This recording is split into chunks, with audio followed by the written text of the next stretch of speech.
Dominação. Os donos do mundo. Diário do Comércio, 21 de fevereiro de 2011. As forças históricas que hoje disputam o poder no mundo articulam-se em 3 projetos de dominação global. O russo-chinês, ou eurasiano, o ocidental, às vezes chamado erroneamente anglo-americano, e o islâmico. Cada um tem uma história bem documentada, mostrando suas origens remotas, as transformações que sofreu ao longo do tempo e o estado atual da sua implementação. Os agentes que os personificam são, respectivamente, 1. A elite governante da Rússia e da China, especialmente os serviços secretos desses 2 países. 2. A elite financeira ocidental, tal como representada especialmente no Clube Bilderberg, no Council of Foreign Relations e na Comissão Trilateral. 3. A fraternidade muçulmana, as lideranças religiosas de vários países islâmicos e alguns governos de países muçulmanos. Desses 3 agentes, só o primeiro pode ser concebido em termos estritamente geopolíticos, já que seus planos e ações correspondem a interesses nacionais e regionais bem definidos. O segundo, que está mais avançado na consecução dos seus planos de governo mundial, coloca-se explicitamente acima de quaisquer interesses nacionais, inclusive os dos países onde se originou e que lhe servem de base de operações. No terceiro, eventuais conflitos de interesses entre os governos nacionais e o objetivo maior do califado universal acabam sempre resolvidos em favor deste último, que hoje é o grande fator de unificação ideológica do mundo islâmico. As concepções de poder global que esses 3 agentes se esforçam para realizar são muito diferentes entre si, porque brotam de inspirações heterogêneas e às vezes incompatíveis. Embora em princípio as relações entre eles sejam de competição e disputa, às vezes até militar, existem imensas zonas de fusão e colaboração, ainda que móveis e cambiantes. Este fenômeno desorienta os observadores, produzindo toda sorte de interpretações deslocadas e fantasiosas, algumas sob a forma de teorias da conspiração, outras como contestações soidizantes, realistas e científicas dessas teorias. Boa parte da nebulosidade do quadro mundial é produzida por um fator mais ou menos constante. Cada um dos 3 agentes tende a interpretar nos seus próprios termos os planos e ações dos outros 2, em parte para fins de propaganda, em parte por genuína incompreensão. As análises estratégicas de parte a parte refletem cada uma o viés ideológico que lhe é próprio. Ainda que tentando levar em conta a totalidade dos fatores disponíveis, o esquema russo-chinês privilegia o ponto de vista geopolítico e militar, o ocidental o ponto de vista econômico, o islâmico a disputa de religiões. Essa diferença reflete, por sua vez, a composição sociológica das classes dominantes nas áreas geográficas respectivas. 1. Oriunda da nomenclatura, com K e N maiúsculo, nomenclatura comunista, a classe dominante russo-chinesa compõe-se essencialmente de burocratas, agentes dos serviços de inteligência e oficiais militares. 2. O predomínio dos financistas e banqueiros internacionais no establishment ocidental é demasiado conhecido para que seja necessário insistir sobre isso. 3. Nos vários países do complexo islâmico, a autoridade do governante depende substancialmente da aprovação da Ummah, a comunidade multitudinária dos intérpretes categorizados da religião tradicional. Embora haja ali uma grande variedade de situações internas, não é exagerado descrever como teocrática a estrutura do poder dominante.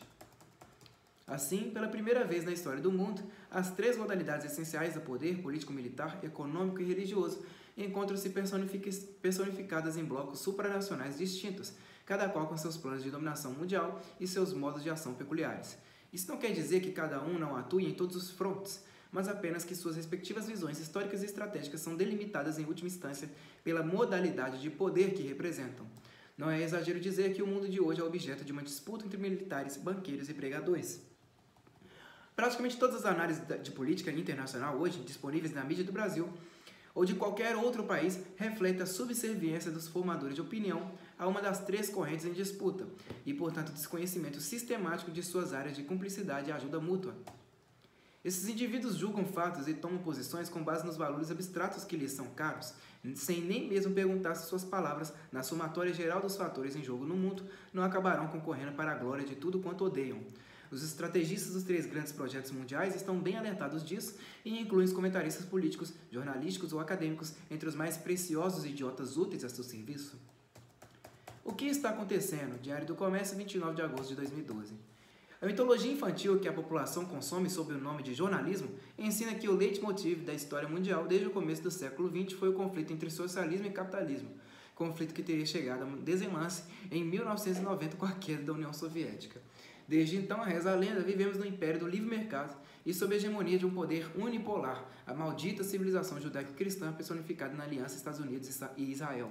contra a qual se levantam todos os amantes da liberdade: Vladimir Putin, Fidel Castro, Hugo Chávez, Mahmoud Ahmadinejad, a Fraternidade Muçulmana, o Partido dos Trabalhadores, a Marcha das Vadias e o Grupo Gay da Bahia.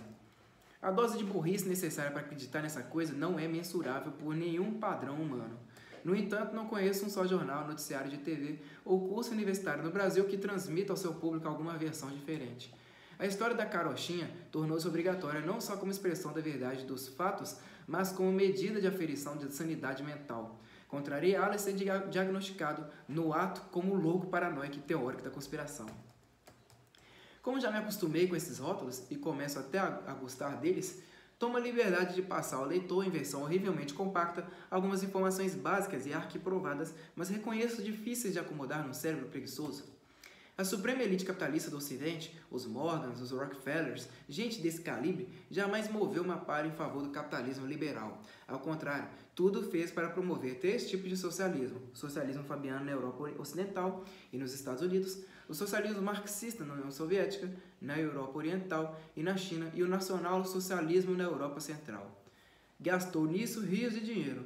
Criou o Parque Industrial Soviético no tempo de Stalin, a indústria bélica do Führer e, mais recentemente, a potência econômico-militar da China. Nos conflitos entre os três socialismos, o fabiano saiu sempre ganhando, porque é o único que tem a seu serviço a tecnologia mais avançada, uma estratégia flexível para todas as situações e, melhor ainda, todo o tempo do mundo. O símbolo do fabianismo é uma tartaruga.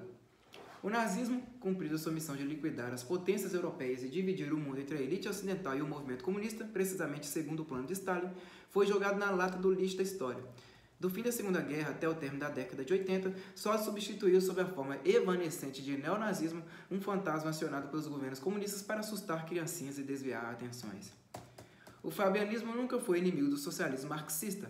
Adora-o e cultiva-o, porque a economia marxista, incapaz de progresso tecnológico, lhe garante mercados cativos, e também porque sempre considerou o comunismo um instrumento da sua estratégia global.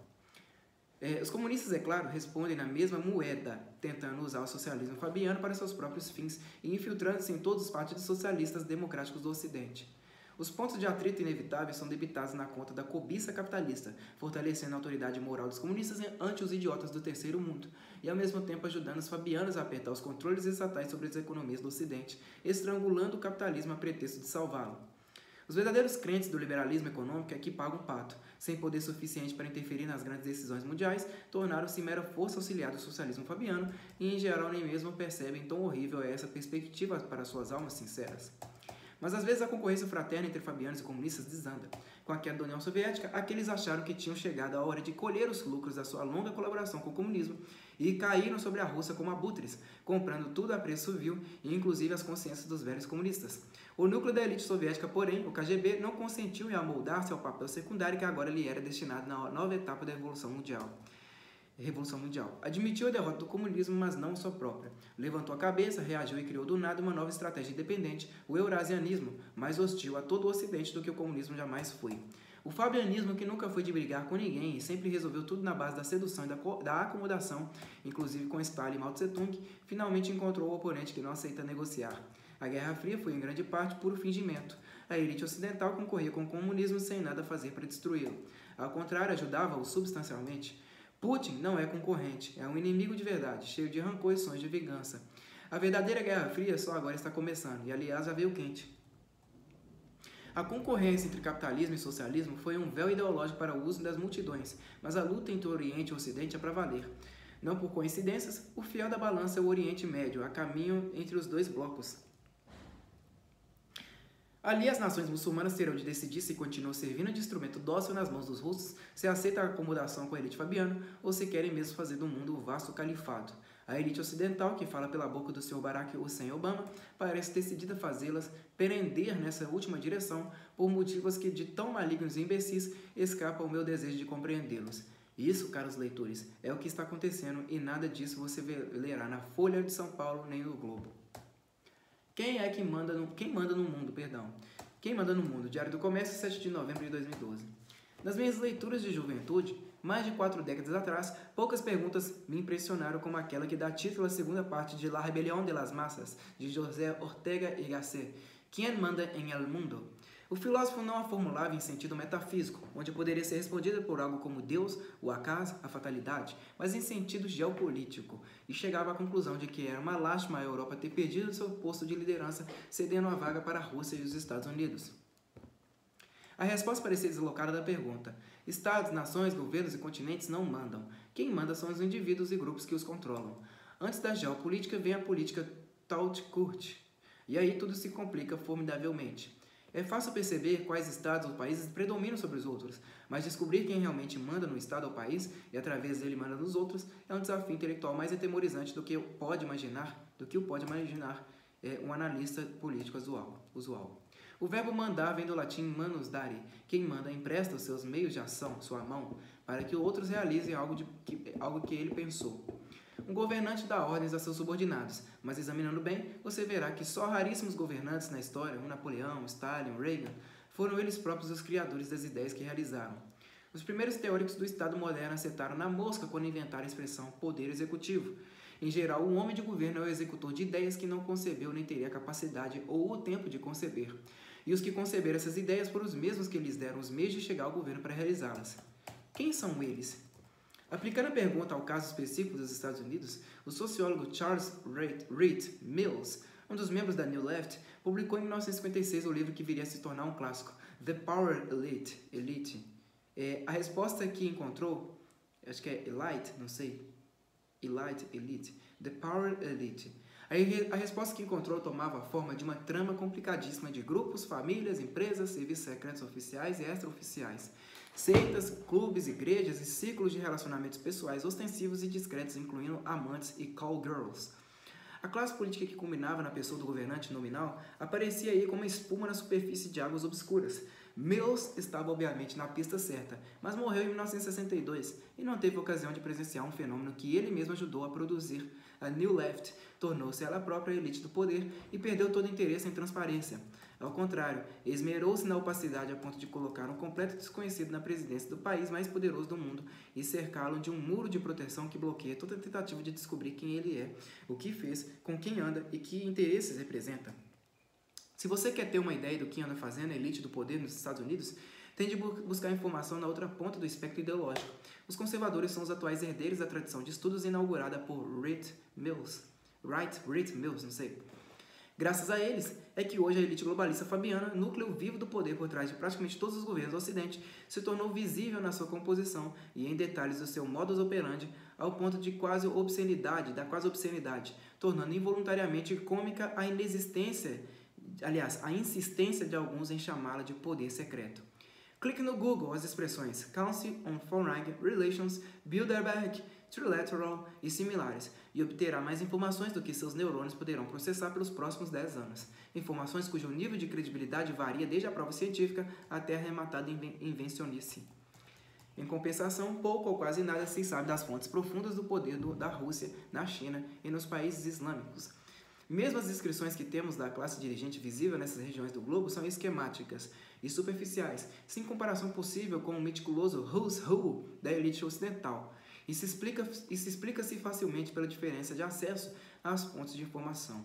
Uma coisa é pesquisar em arquivos e bibliotecas ocidentais sobre a proteção das leis e instituições democráticas, podendo até nos Estados Unidos furar a barreira da má vontade oficial por meio do Freedom of Information Act. Coisa totalmente diversa é tentar adivinhar o que se passa por trás das muralhas impenetráveis do establishment russo-chinês. Nem o KGB nem os serviços secretos da China jamais deram acesso a pesquisadores independentes. Mesmo os arquivos do Partido Comunista da União Soviética voltaram a fechar-se após um breve período de tolerância, motivado não por algum súbito amor à liberdade, mas pela convicção ilusória, logo desmentida, de que os pesquisadores ocidentais eram majoritariamente simpáticos ao regime soviético. No mundo islâmico, por baixo da classe dirigente e da barafunda de grupos terroristas, estende-se uma rede inabarcável de organizações esotéricas, algumas milenares, cujo poder de influência é enormemente variado de país para país e de época para época.